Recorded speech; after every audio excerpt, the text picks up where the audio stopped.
I can clearly see where we're going. Now we're going to have a couple of weeks here in day 6.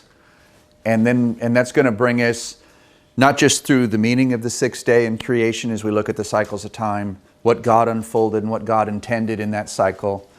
We're also going to be looking a little bit at history, where we bring us up to our natural day today so we can see in real time where we're at in God's developing plan. And then understanding that everything He's brought us through, everything He's brought us to will make very clear where He's taking us next. And that'll be to enter His rest. The greatest weapon of all is His rest. We don't have a concept of what that really means, but He's beginning to open that up. I'm starting to hear teachers talk about it. I'm starting to hear other people start to proclaim it. Some aren't calling it what it is, some are. But it is coming a time where we can enter the rest of God. And what's that look like in a nutshell? In a nutshell? You don't have the whole thing. In a nutshell, we've got a glorious church that is arising. Yeah. I'll just leave it at that, okay? Because I can paint more picture. We've got 2 churches in the land. We've had 2 churches since Jesus did His thing in the 4th day. We've got the religious church that's caught up in rule, and we've got the remnant that is after the Spirit, the real lordship of Jesus Christ. One will reign in the end, and the other will be its combatant. We get so focused sometimes on fighting the devil, but the devil is really within the church. And the church, as we see it, what we call organized religion, becomes an enemy. Amen. That's right. That's it. And boy, am I going down a trail I didn't want to go down. No, it's like I'll never make it on YouTube. There are so many, we're guaranteed to get blocked on YouTube now. So there are so many doctrines in the church that are debilitating, that are degrading, that rob us of power, that destroy the deity of Christ. I could sum it up this way. The church is filled with scribes, and we've got way too many scribes and not enough prophets. Here's the difference. A scribe understands the Word. A scribe has studied and taken classes in theology. A scribe has applied all their great Greek mindset to understanding the philosophy behind the Word of the Bible. They've mixed it in with mythology and extra-biblical doctrines, and they understand all that. Basically, a scribe knows about Jesus. If you go into a court of law and you're a witness and you only know about something but you've never experienced it, the law does not consider you a viable witness. Democrats do, but the laws don't. We are definitely not on YouTube. A prophet not only knows the law, and I'm going to group prophets in with ministers, but a prophet not only knows the word of the law and knows about, but there's somebody who's had an encounter. Yes. A first-hand encounter with the Almighty God. And now when they give a testimony, it's a witness testimony because I was there, I encountered Him. The difference is one tells about Jesus, one tells about His power, one tells about the miracles that He did when He walked the earth. The other one speaks of Jesus because they know Him. The other one speaks of His power because they walk in it. The other one speaks about His miracles because they live them. One is head knowledge, one is encounter. That's the picture of the 2 different churches that we have in America. And the remnant that's rising is going to walk in an encounter. This encounter gives the people of God a power to change social rankings, to change economies, to change governments, to change societal practices. And they're not doing it because they've got a great plan that they built in some war room somewhere that they went out with this program to develop. That's what man does under their own strength, and we have not seen that work. The church has that power because they're filled with the presence of God, because they've encountered Him. And then it naturally happens. When you read stories of revivals, you read the story of the people that are praying in the church and the guy that's walking down the street and passes by the building and falls on his knees. There's a story of a church in Hemet, California, in kind of a rough neighborhood, And the pastor just takes to praying. And there's a gang locally. They invite him to church, but they never come. But this church just takes to praying. And after a season of praying, the leader of that gang bursts through the back of the church one day, bursts through the doors and runs to the altar and says, I have to know Jesus. Not because he heard the preaching, but because the prayer brought the presence, and the presence brought conviction, even to this gang whose clubhouse was in the neighborhood, and brought change. That story happened in Hemet, California. We don't have too many stories like that in the U.S. There's a town forgive me if I mix up the countries and everything, it's called Almongola, and you can Google it. Argentina, somewhere down in South America, riddled with crime. Jails, drunkenness, just poverty, all kinds of economic issues. And a small group of people started praying. The jails were closed because nobody was doing anything wrong. The bars get shut down because people don't want to drink anymore because they're caught up in the presence of the Spirit. They've got pictures and YouTube videos of fruit that they've grown where they're holding the fruit that's as big as their forearm. Because such abundance was poured out to them because they took the time to seek the presence of God, because they entered into His presence and had an encounter with Him instead of trying to learn about Him. Is that rest? That's rest. That's rest. Rest comes into a place where you just completely trust Him. I've been praying for fire to come. Not to me, I'm not praying selfishly for me, although my prayer does definitely include me and all of you. I pray for fire to fall on the body of Christ. Because we're in a season where the prayers that have been happening for the last few decades are about to bring the cup to full. And when that cup is full and it begins to fill over, this nation and the world is going to be changed, because the revival that we're heading into is not local, it's not national, it's global. Define fire. Fire is a holiness, a people that walk in such a presence of God, they're purged of their fleshly desires, purified, holy before Him, filled with a fire. It's the Joel chapter 2 army. Everything before them is like the Garden of Eden. Everything behind them is a burnt wasteland, because they're walking in a presence of fire. This is a fire that will completely transform our government, our school system. And it's coming because of the prayers that God has raised up within His saints starting back into the 70s. And I'm way ahead because I'm already looking at the history that we're going to get into later, not this week, even though I'm teasing you with it right now. It's my job. It's my job. But as I pray for this fire to come, I have to say, God, it's okay to start with me. And then the fire starts to burn in my life, and you can't believe the things that all of a sudden start happening. And as we worship this morning, I'm just seeing these things, and they're all a result of the fire that's purifying, rearranging all parts of life. Amen. One thing we have to grab a hold of right now is there is no separation between the spiritual and the natural. So if we're looking for a spiritual fire to fall and purify us, then expect your natural world to be impacted in a major way. Because for you to be spiritually purified, all those natural distractions must be burned off. And so they come. And I start looking all of a sudden at, got to make some lifestyle changes. Got to make some dietary changes. Oh, there's changes in my relationships with my friends and my family, or there's changes in my business. There's all of a sudden all this upheaval. All this rearranging that starts to go on. And rest means you can walk in the midst of that turmoil knowing that He's doing it. And that whatever happens, He's got it under control. And if He takes something away, it's because He wants to give you something better. But we've got to remove our concept of what we think better is. Because some people would think, well, gee, if He took $1,000 away from me, it's because He wants to give me $1 million.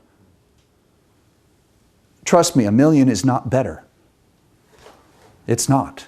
It just To him much is given, much more is also required. Right. Sometimes having nothing is better because nothing's required of you. So your concept of better needs to line up with him, and the only way to line up with him is to really be lost in his presence. This leads us into the sixth day in creation, because that's what the sixth day is about. Sixth day is a day of preparation. It's a day of getting ready for the Sabbath, and the Sabbath is the day of rest. When we look at the cycles of time in creation, we see the first cycle of time described in Genesis 1, where God laid out what he did in the first cycle of 7. How he created the light and the darkness, how he separated the heavens from the earth, how he brought life into the earth and caused it to burst forth with the grass and the trees, and in that gathering together of the waters and separating the dry land and the waters. Think about that, how it implies on your heart and on all of humanity. There are those who walk on dry land, and there are those that walk in the waters. Which are you? It's kind of odd that both will burn with fire. Both will burn. But the holy unquenchable fire are those that live in the river. The all-consuming fire that destroys are those on dry land. You're both going to feel the heat. We just got to decide which side we want to be on. Jesus comes, and he establishes all governmental authority. The sun, the moon, and the stars are created. The fish and the birds are released on the 5th day to start carrying seed, and then man is created on the 6th day, then God's rests. Then, according to Hebrew tradition, there starts an 8th day with the beginning, and this 8th day starts to outline everything that happens within that cycle. When we have the cycle, the first cycle of time, we have God hovering over the earth, his new creation, and man is faced with a choice between light and dark. And now we have man and Hasatan in the earth to choose between good and evil. In every season of time, we have men who have pierced the veil and entered into a presence of God because they found a key to opening up that firmament, not a filament, a firmament, to enter into his presence.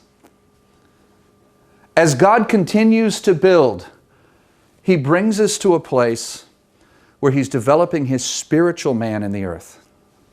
When we look at the first 3 cycles of time, we see God building the natural man. We see the seeds planted here in Noah, where God says, okay, I didn't like the choices people made here, and I'm not going to strive with man forever, so I'm going to take them all out, and Noah, we're going to establish my covenant through you. So Noah gets on a boat. He survives when everything else that hath breath is destroyed. And breath is important because that's what separates us from all other living creatures. When we enter into the 2nd day, you've got Noah who lands on the ark on the dawn of the 2nd day. The rainbow is given and covenant is introduced and it's established, and then Abram becomes the first man to walk in that covenant. That covenant becomes the actual core of what we are. We need to understand covenant like we've never understood it before. Marriage is a picture of covenant, but when we look at what we've done to marriage in this nation, it no longer means anything. I talked to a guy, business associate, about 2 weeks ago. And some transitions are going on with him. And he says to me, he says, you know, Troy, the most disappointing thing about going through these transitions, I thought when I came to this company, we got married. I really thought it was a life commitment and we were going to walk this path together. And now he's not with that company anymore, he's separated. And I had to tell him, unfortunately, that's the attitude that most of us have about marriage. And I can just say in America, in the world, doesn't matter in the church or not, because the church is the same. I will make a covenant with you for as long as it makes me happy, but when you stop making me happy, the covenant is broken. But remember,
When God set up the sixth cycle of time, this is the day He created man. And in this day, He created man to be the connecting point between heaven and earth. I want that to sink in for a minute. Up until this point, you've got this firmament that is separating the waters of heaven and the waters of earth. Waters represent spirit. They also represent nations. So you've got this separation that has happened. But something happens here when God creates man. He puts a breath of life, which is an essence of His Spirit, into man.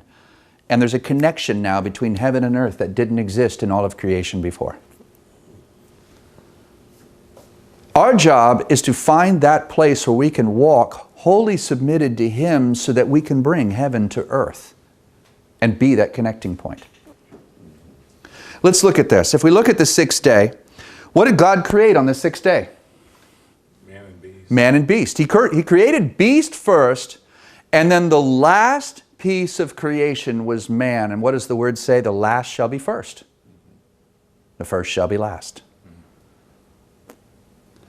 So He creates beast, and then He puts man. What separates beast and man? Spirit of God. The Spirit. So if you look at the nature, we as men have both the nature of beast or the nature of God. We can choose which nature we want to manifest. And it'll be evident to the world around us by the choices that we make in life. You can tell the difference when you talk to somebody who believes in God and you talk to somebody who knows God. You feel the difference. Somebody who believes can tell you all about what he said, what he did. Somebody who knows Him, who has encountered Him, can tell you about who He is and what He's doing. You can tell the difference when you're talking to them. You don't even have to be a believer. You can tell. You can tell somebody who's so sold out to an idea that they're passionately following it versus somebody who just accepts it as a truth.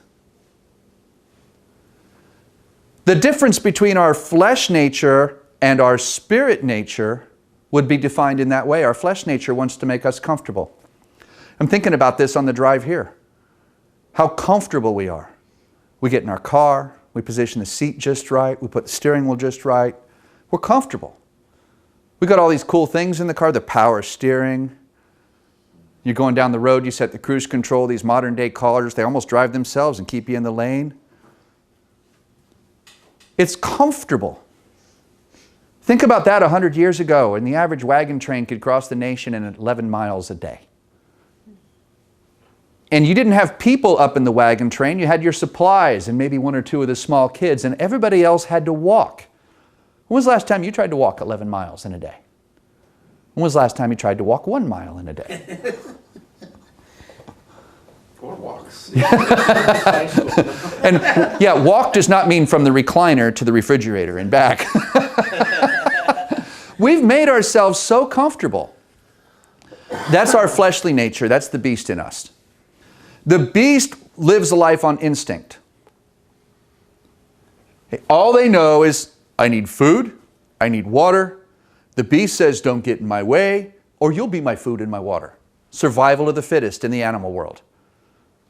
Does that concept come into the world of man? Survival of the fittest, absolutely. When we're not submitted to our spirits to God, we are no different than the beasts of the earth. We are a beast. So the number 6 has been likened to beast. It's been likened to man, but the number 6 is also a picture of sacrificial love. You know, Jesus was crucified on the 6th day.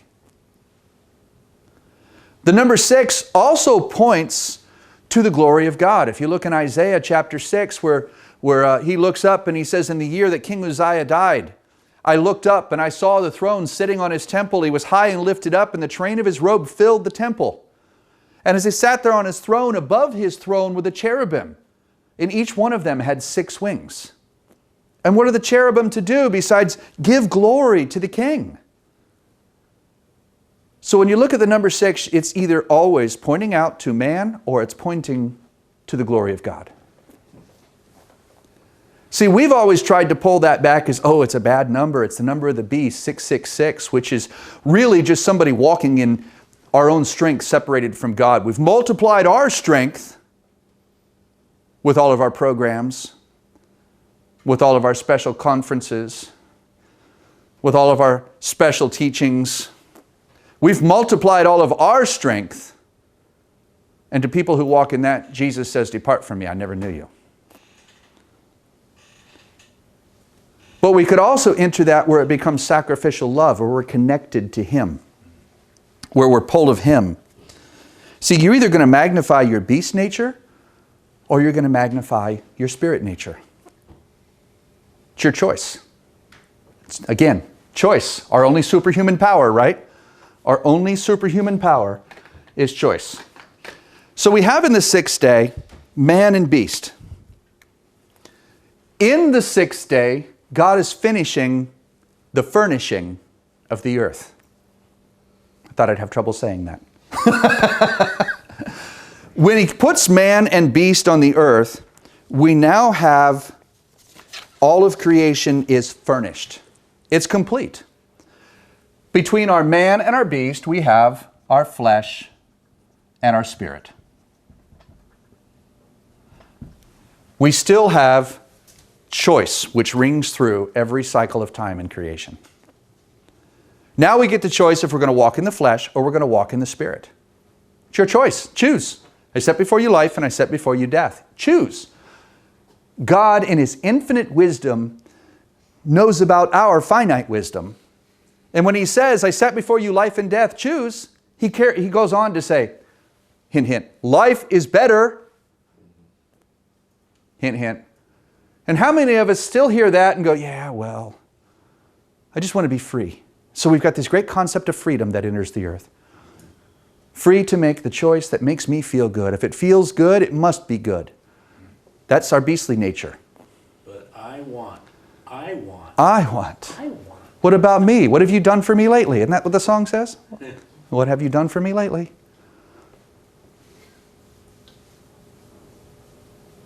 My little 3-year-old grandson, Jace, he'll run around the house. "I want to watch this. Can you put this on TV for me?" If I'm sitting in a quiet room trying to read a book, or if I'm trying to watch something, he'll walk in and tell me, "I don't like that." And at 3 years old, I'm trying to tell him, "I don't care what you like." At 55 years old, God's still telling me, "I don't care what you like." Kim tells me that all the time. That is the cross we must bear for the love of our wives, my friend. She sometimes can be a picture of God. Yeah. Eileen's always telling me, "But I don't want to do that." Okay, all right. Then I go the other way and go, "But I never get to do anything I want to do." That's that I, that me, myself, and I, right, Neil? That's following our fleshly nature, not our spirit. Jeremiah said, "You want to know what God's telling you to do? Go pray. And that thing that you don't want to do, it's probably God telling you to do it." That thing you don't want to do. If you walk with God long enough, you come to the place where you know you can never say never. Can never say never. I remember I was pretty wild as a kid. And I remember driving up, riding on my bike. So, because I toured the U.S. on a motorcycle when I was younger and kind of saw the world on 2 wheels. It was crazy. I mean, it's crazy. It's a lot of fun to ride, but it's kind of crazy to think I'm going 90 miles an hour down the road and I look straight down and I see pavement. And I'm on 2 wheels. Like one little slip and that pavement's coming up to meet me real quick. And these are the thoughts that go through my head while I'm rolling down the road, but I still do it. So anyway, I get on my bike and I ride up to Ridgecrest, California. First mistake. We've all been there. And this is actually the root of the story on how I got connected to all of you. That's right. We all used to live in the desert. So I ride up to Ridgecrest to visit my dad. Now, my dad and I had this love-hate relationship. I love to hate him.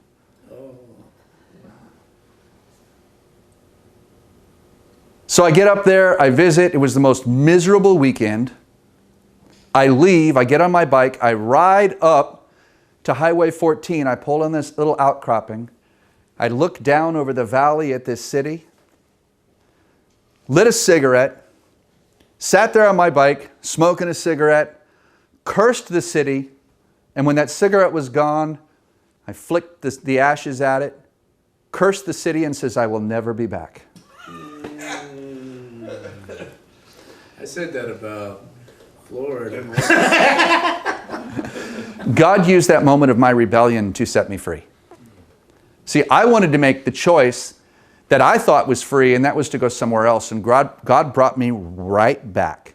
He brought me back into a place where I had to live with my dad, who I loved to hate, and learned to love him.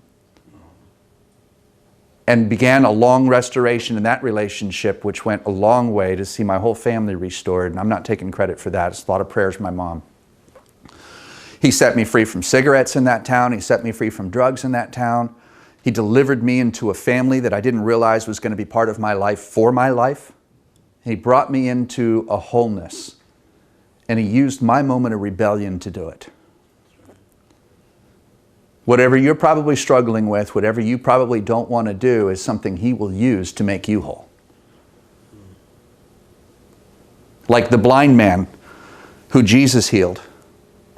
He's walking down the street, and His disciples ask Jesus, Lord, who sinned, this man or his parents? And they're right, because if they look at the Old Testament, one of the curses of sin in your life was that you or your offspring would be struck blind.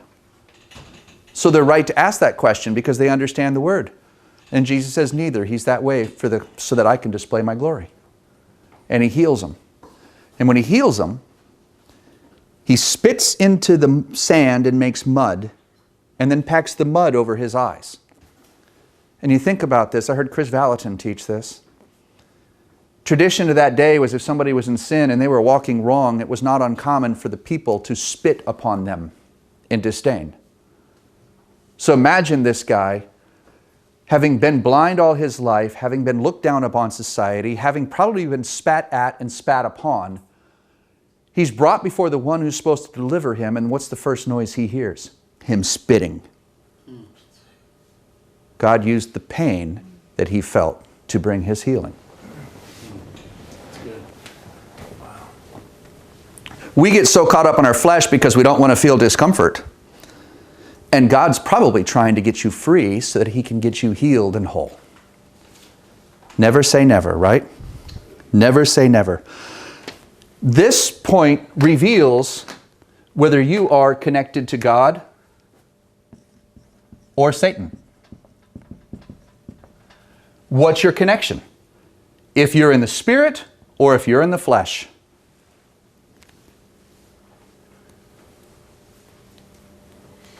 When you're in this season of preparation, God is wanting to get you aligned in the right place. Where are you connected to? Are you connected to God or are you connected to Satan? Remember, 6 is always a day of preparation.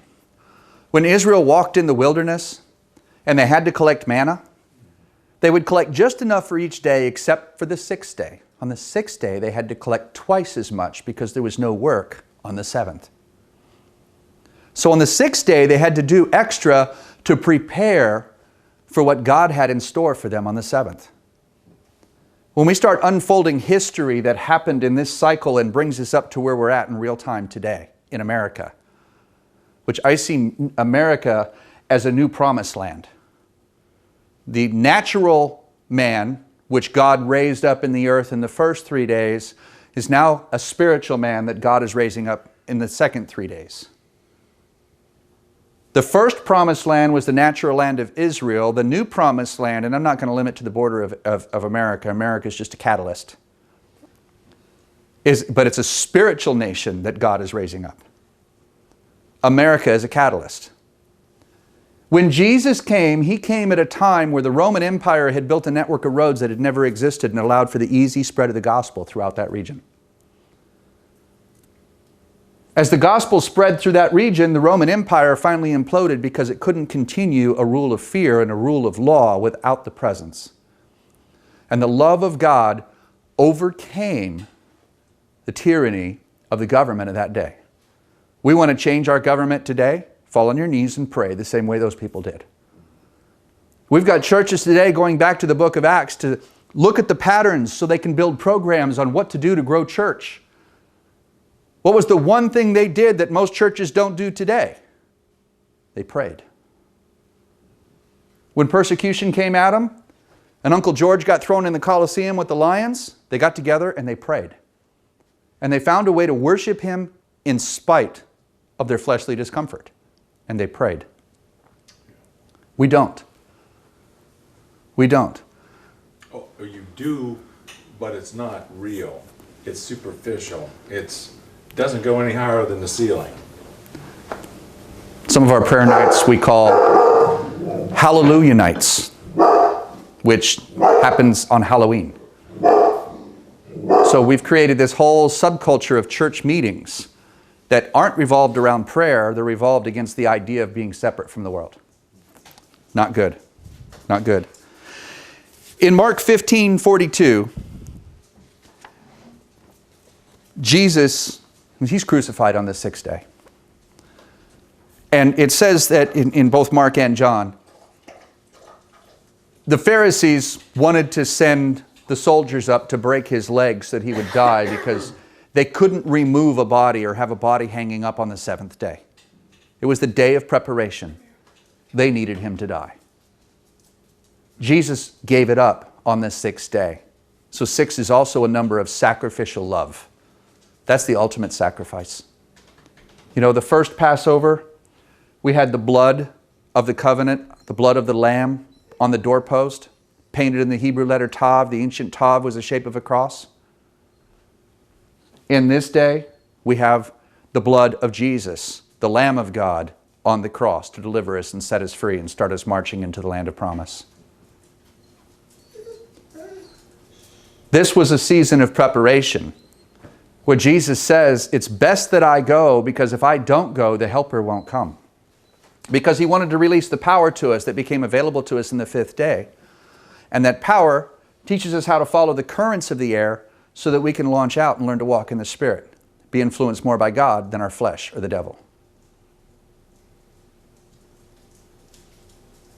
The Roman Empire is conquered in the fifth day, and then the first one to start launching out in the power of spreading the gospel around is Gregory the Great, who actually says, hey, you got that whole Anglo-Saxon world out there that we haven't introduced the gospel to.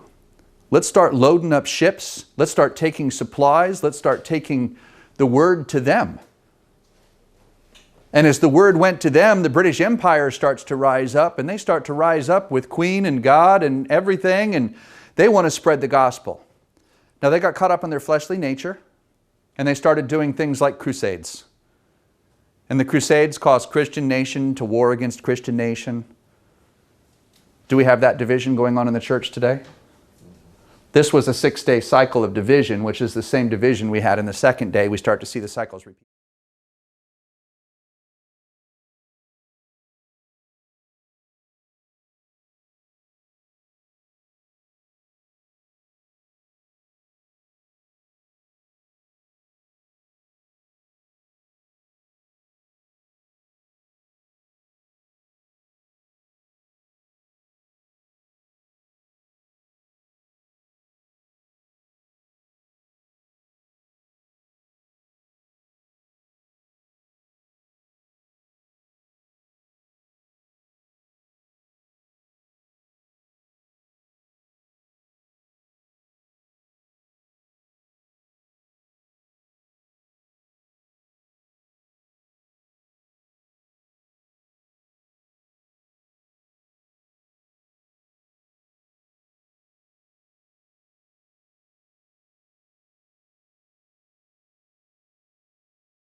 In the beginning, God created the heavens and the earth.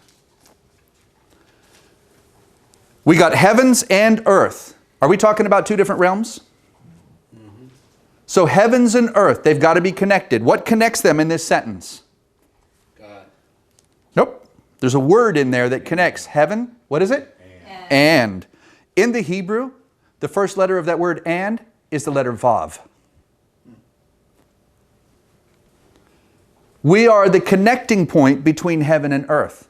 Now think about the awesome responsibility that puts on us. Our job is to bring heaven to earth. That's good. That's our job. So how do we do that job? Obedience. I better read all my word. I better memorize the Bible. I better memorize Scripture. Yep.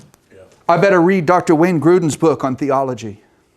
I better go study and see what all the different religious cults of the world think so that I can make the right argument for Jesus. I better watch the Jesus film. Oh, I better dig into the archives and listen to every sermon that Billy Graham ever preached so that I can talk about Jesus. What's wrong with that scenario? It's the scribe. It's the scribe. We have too many scribes, not enough prophets. The scribes know the word.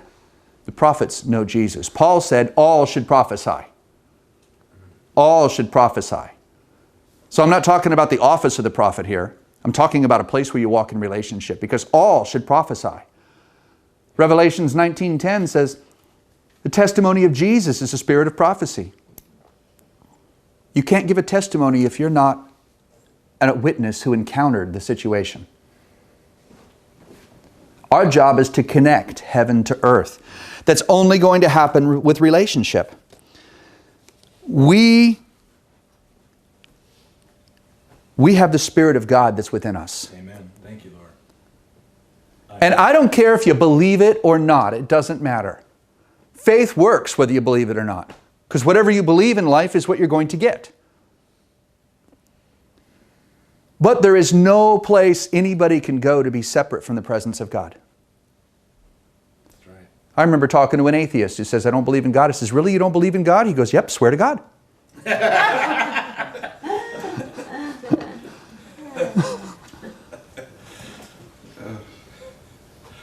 We can't ever deny God. It's in all of us.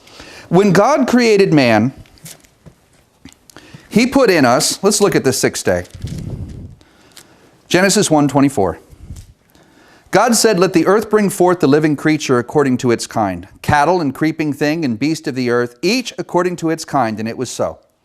And God made the beast of the earth according to its kind, cattle according to its kind, and everything that creeps on its earth according to its kind, and God saw that it was good.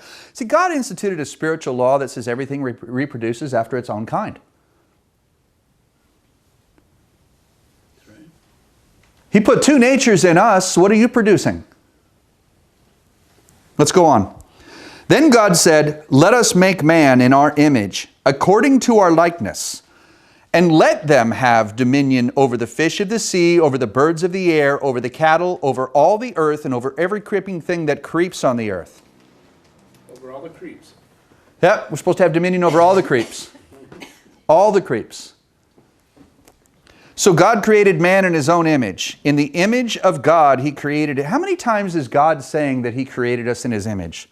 Several. Let us make man in our image, according to our likeness. There's two statements in verse 26. In 27, God created in His image. In the image He created him. He created both male and female. So there's really three statements about being in His likeness. So there's 5 statements of being made in the likeness of God in there. 5 times God says He's going to make us in His likeness, and we wander around going, who am I, Lord, and what's my purpose? Why did you make me? A question we can only have answered if we encounter Him. Then God blessed them and said, be fruitful and multiply, fill the earth and subdue it. Have dominion over the fish of the sea, over the birds of the air, which we learned in that cycle. The fish in the sea represent the spirits of the air, the spirits of the water. The currents that we're supposed to follow in, the holy currents or the fleshly currents. You choose. And we're supposed to have dominion over them, not be tossed by every wind and wave of doctrine. Jesus wasn't tossed when he's sleeping on a cushion during the storm. And we're supposed to have dominion over every living thing that's on the earth. So skipping ahead to Genesis chapter 2, and let's look at verse 7. And God, the Lord God, formed man of the dust of the ground and breathed into his nostrils the breath of life. Again, when he formed man, here he's talking again about the image of God. That word form means to frame, to preordain, to plan. It's figurative of putting something in place for a divine purpose. Our divine purpose is to connect heaven to earth. We get caught up in religion and we don't want to connect heaven to earth. We want God to give us heaven. Do you understand the difference? Say that again. We get caught up in religion. We don't want to connect heaven to earth. We want God to bring us heaven. But the heaven is not the heaven that's revealed to us here, where the Spirit lives. It's the heaven that we've developed here in our reasoning. And so we have this concept of heaven where everything's perfect. I believe the theology of rapture was born out of this concept. That's good. Because we wanted heaven, so let's escape to heaven. Heaven is an unattainable place that God's going to take us away to one day. So we live life for the promise of heaven that happens one day because we understand it up here, but our job is to bring heaven to earth through the vessel that He put in us here. Amen. Amen. One of the biggest problems that was created in the fifth day was the separation of the spiritual and the natural. The Western Greek philosophy entered in this time through philosophers that rose up. They started mixing in with the church, and pretty soon the church adopts this theology that you've got your spiritual life and you've got your natural life. Today the church lives an even more separated life where we've got our spiritual life and we've got our carnal life or our secular life. And how many times do you hear somebody in the church say, well, we're just here to worship God. We're not here to be involved in the secular things of the world. What did it say in Genesis? Dominion over all things. All things. So the Lord God formed man out of the dust of the ground and breathed into his nostrils the breath of life. And man became a living being. Man did not become living until the breath was breathed into him. That breath, it's the Hebrew word neshama. And it does mean breath. But it also is translated as spirit. It's also translated as inspiration. Job said that if he withdrew his breath, all mankind would return to dust. So that is the thing, that neshama is that thing that he puts in us. In the ancient Hebrew, the neshama also refers to the belly. And it talks about quality of life based on how full your belly is. Because the ancient man couldn't go down to Publix and fill up a grocery cart any day of the week. The ancient man had to hunt. Imagine the calories spent going out to hunt a meal and then being able to cook that meal and eat one a day. I should only eat one meal a day for a while so that there would be less of me. I thought about this too. We sit around and we eat and we fill our bodies and our waistlines expand, but they're not just expanding on the outside, they're also expanding on the inside, which puts pressure against our inward man, which means there's less room for the spirit, and suddenly fasting makes sense. Did y'all get that? Because now if I'm fasting, I'm denying my flesh, which could cause it to wither away, and that could mean more room in the inward bellies where the Spirit dwells for Him to fill up. And that's our job, to connect heaven to earth. Job 32:8 says, there's a spirit in man, and the inspiration of the Almighty gives him understanding. That word inspiration is the word neshama. So the inspiration that's in us gives us understanding. Understanding, we know in Proverbs chapter 9, verse 10, is knowledge of the Holy One. So now we're talking about the Spirit in us gives us intimate knowledge of the Holy One. And that knowledge of Him brings understanding of how we're supposed to operate in this world. but that only comes through that intimate relationship. In Proverbs 20:27, it says, the spirit of man is the lamp of the Lord. I almost said lump. Wouldn't it be nice if our spirit was a lump? Sometimes it is a lump. It's a lump if I eat the wrong foods. Then I've got this lump in my stomach instead of the spirit. Proverbs what? Proverbs 20:27. The spirit, the neshama of man, is the lamp of the Lord, searching the innermost parts of his being. When God put his spirit in us, he separated us from all other living things in the earth. He put the very essence of who he is into our bellies so that we could connect with him and bring his realm to ours. We can't have dominion over everything unless we have dominion in him. And we can't have dominion in him unless we learn to live submitted to him. We have to know him. We do have to know him. Relationship. Too often in religion, we get so caught up in what's my title, what's my role, what's my job. Everybody look at me, I got a great teaching this week. No, I'm supposed to be teaching Sunday school. No, I should be leading the evangelical outreach. No, I'm supposed to be in charge of that position on the board. Me, I, and there's no submission in any of it. We do it. But if we submit and connect in our spirit, then we will allow him to search our innermost beings and root out those selfish desires so that we can really serve him. In that, we will find real power and real freedom and real influence in our society. Jesus said in Matthew 25, verses 40 and 45, he says, whatever you do to the least of these, you also do to me. He could say that because he had full revelation of the neshama, that essence that God put in us that is in every single one of us. And I don't care if you believe it or not, the neshama is in you. So if I do you wrong, I've just wronged God. Now I know I'm guilty too of getting caught up in myself. Feeling like I've been done wrong and getting angry at somebody because they treated me wrong and not acknowledging that the neshama lives in them the same way it does in me. And I get pulled over into that fleshly side where I want to defend myself and fight for myself and go back and get revenge for myself. Instead of looking and understanding, there's God in them, there's God in me. What am I going to do? Which one am I going to submit to, my flesh or my spirit? It's my choice. Jesus clearly understood this.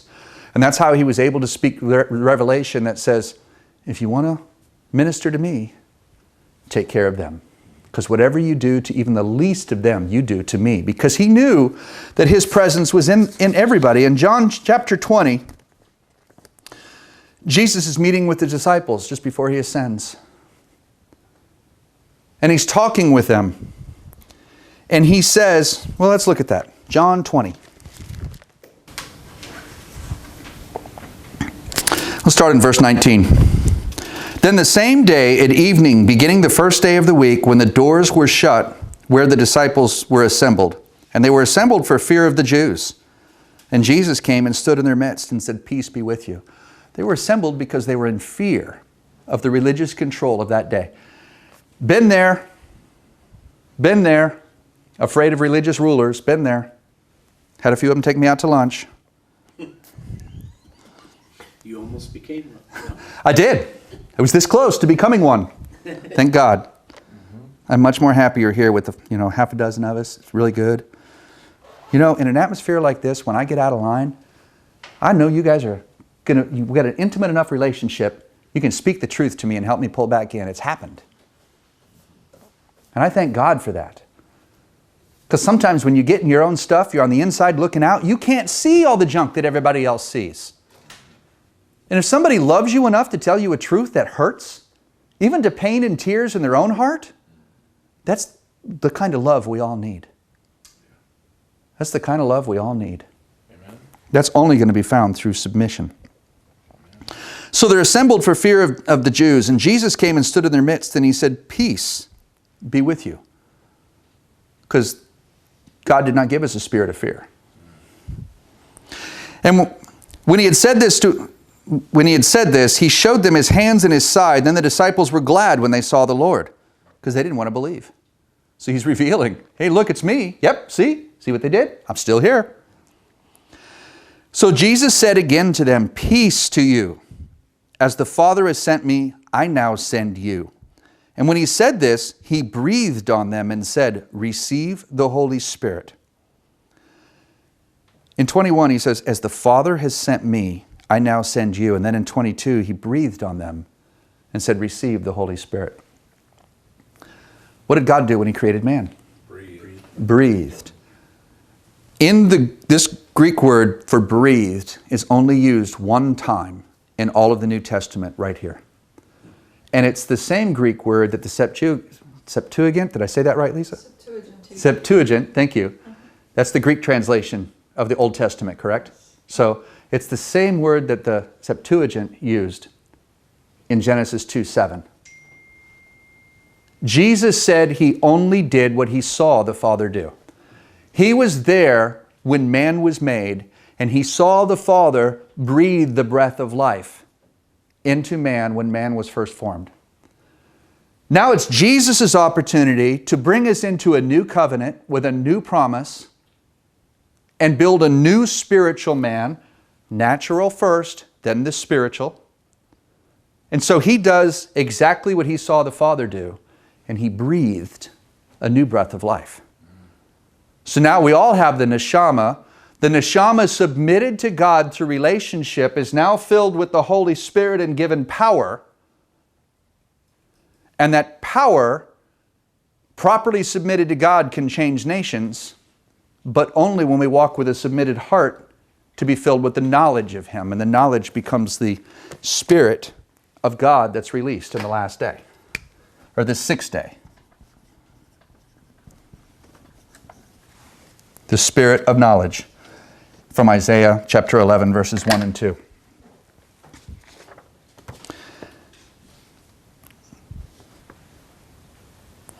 That word knowledge in Isaiah 11:2, it's the sixth Spirit of God.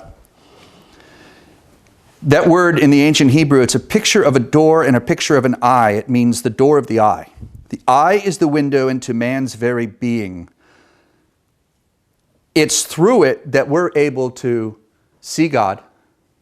God is able to see us. He's able to expose His nature in us so that we can manifest it to the world. If we're walking in knowledge, it's because we have had the encounter with Him that gives us an understanding to operate in a new and a different way. But that's only going to come through submission in Him. See, we've got to experience Him through intimate knowledge. It's only in that intimate knowledge that we're going to bring change.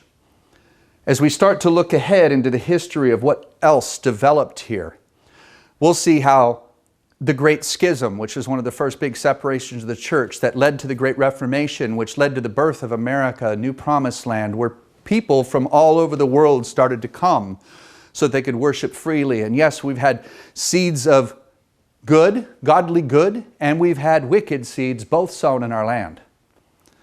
But God has repeatedly, and we'll look at this as we look at the cycles of history to bring us up to today. We'll get into that next week. God has repeatedly brought a revival that brings His people back up in this land because we're part of the new promised land that God is raising up. In the same way that God brought the promised land and brought in the promise of peace in Jerusalem that ushered in the fullness of the kingdom under Solomon, we're going to see a repeat of that cycle with the spiritual man over here. And we're on the cusp of that right now. We're on the cusp. But the key comes in understanding the principle of the sixth day. And that's to walk connected to heaven. That we are the tent peg that holds the ceilings of heaven to the grounds of the earth. Amen? Amen. I have something that I think is kind of interesting while we're still on the sixth day. Come up here so that the mic can pick you up on the camera, please. Okay. Did you see the look on her face? Yes, I did. I did. Remember, God often wants you to do that thing you don't want to do? Yeah, I know. So He created man on the sixth day. And in the book of Revelation, in chapter 13, verse 18, it says, "Let him who has understanding calculate the number of the beast, for it is the number of a man. His number is 666." So it tells us that the number of a man is 666.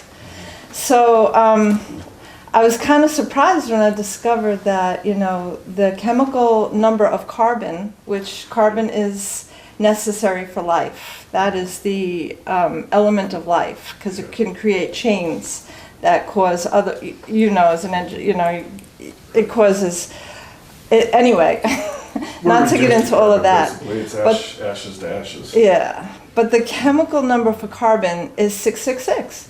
It has 6 neutrons, 6 protons, and 6 electrons. Now, how could they have known that Wow. back then? Wow. Right? That is truly, literally the number of a man, 666. There's no way they could have known that. I mean, it's just mind-blowing. Wow. When I remember when I discovered that, I'm looking at it and I'm going, that we literally are 666. Because carbon, without carbon, there is no life. Carbon is basically.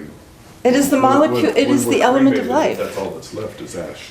That's right, that's right. So that is truly the number of a man, as it says here. I mean, it's just mind-blowing. Yeah, we had no. Just trivia, but, I So thought it was everybody, interesting. it's only been in the last 100 years or so that we even comprehended. That's right, Electrons, that's protons, right. neutrons. Yeah. Carbon makes it possible for chains of molecules to form. And without that, we wouldn't exist. Wow. So the It great is the- counterfeit is, it's all about the devil, 666. That's what religious wants us to teach, or Yeah. wants to teach us. It says here quite literally, the number of a man is 666. Yeah. And quite literally, that is the number of a man. It is, yeah. It's just like, That is I don't literal. know where I could go with that. Like if I studied it out, I don't know where it would take me, but it's just kind of interesting on its surface. It's the number of man because of the carbon element, which is the number 666. Right, correct. So, That is but that's a reflection of our natural nature. of our natural nature. And Yes. when I was doing some of the study of the ancient Jewish scribes and some of their writings, they would attribute the number 666, the 3 sixes, to the power of man magnified. Not submitted to God, but magnified in our own flesh. And we do that all the time. There's one name in the Hebrew Old Testament, and the name has the numerical value of 666. What name is that? Numbers 13. Does everybody know what happened in Numbers 13? No, I think it's the Tower of Babel. It was the spies that went into the land. And 10 of them came back with a bad report. Right? And, I didn't circle him in this Bible. Where's he at? He was one of Caleb, Igal, Pat, Gadel, Gadi, Sethur. Genesis 13:13 from the tribe of Asher, Sethur, the son of Michael. He was one of the spies that went in, and the name Sethur is one of the spies that brought back the bad report that caused a whole generation to die. And his name has the numerical value of 666. And I thought that was very interesting, that one of the 10 spies that brings back a bad report that keeps an entire nation from entering into the promised land had bore that number. Flesh. Complete flesh. Worried more about the comfort of my life than I am about fulfilling the promise of my God. Who's your God in that situation? You're your own God in that situation. You're your own God. I thought that was very interesting. Amen? Amen. Any other comments, anybody, today? That's good. Thank you. So, was it heavy? Was I losing you? Because there got a lot of quiet that happened in there. It's No, deep. it was awesome. People say that and coming here or never coming here before. Oh, that's deep. That was deep. But the truth is deep. And we need to Flesh know and it. spirit. That's what we got to walk in. We need to know it. But this is all about growing up Exactly. and making choices. Day one, the right choice. Overcoming some of the bad habits that we've created ourselves. Some of them. Entering in. Does that mean we want to keep a few to ourselves? Those bad habits. We only want to cover some of them. We still want to keep some of them. I'm Eventually they sorry. have to all go, right? That's right. They do all have to all go. So we have to, this is the preparation you're talking about, the day 6. And that's what God's doing. We've been saying it for a while, but this just puts it all together, helps us to see it. So now it puts the Word and the Spirit together. Yes. And There is no separation. becomes one. That's right. Yeah. That's right. That's one of the most damaging teachings of modern religion, is separating the spiritual from the secular. The spiritual is supposed to dominate the secular. Not lord over it, but when you walk in a place of spirit, you have influence in places that you would never even imagine. Because the presence of God goes in there and speaks things that you don't even think to mouth. But that's, to me, that's the important takeaway for today is to understand that it's not knowing God and knowing Jesus is about knowing them. It's a relationship. It's not about head knowledge. We have religions and churches full of people that know, they can read the Bible all day long and know about Him. You know, I remember that the Seventh-day Adventist pastor in Ridgecrest, that we had a ministerial fellowship, and he told us all once that he'd been a pastor for 7 years before he finally realized that he had to ask God to forgive him of his sins, that he understood what Jesus did for him on the cross, and he really came to salvation. Wow. He'd been pastoring for 7 years before that. Wow. And he knew the Bible inside and out, but that's not Jesus. That's a story about Jesus. That's Yes. not knowing Jesus.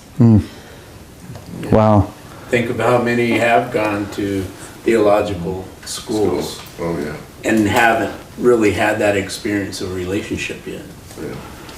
And you would think, right, reading the Word like that and studying it, eventually you'd come to that, but it took 7 years. Our religious institutions mixed with the philosophies of man to create this hybrid we call church. In this hybrid we call church, we think that in order to be qualified to minister of God, you've got to go to a secular seminary school to learn about the Word of God, instead of to the altar where you can fall on your face and talk to the living God. And there's a complete difference. There's a complete difference.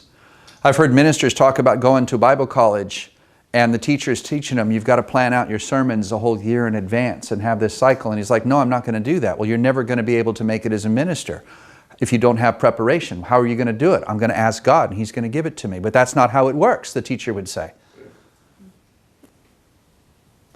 It's not how it works. That's why they have sermons.com.